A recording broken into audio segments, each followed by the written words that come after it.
Try this simple recipe with fresh burrata, prosciutto di San Daniele and salted pistachio nuts.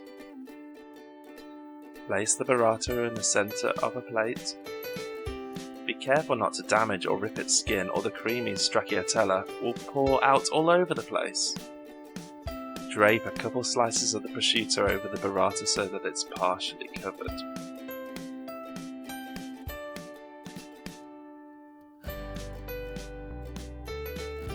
Smash up 2 tablespoons of shelled and salted pistachios in a pestle and mortar.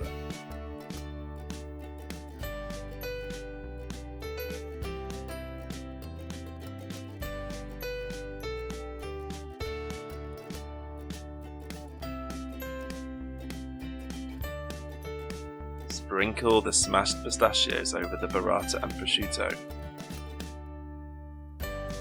Drizzle a little olive oil over the top and devour straight away.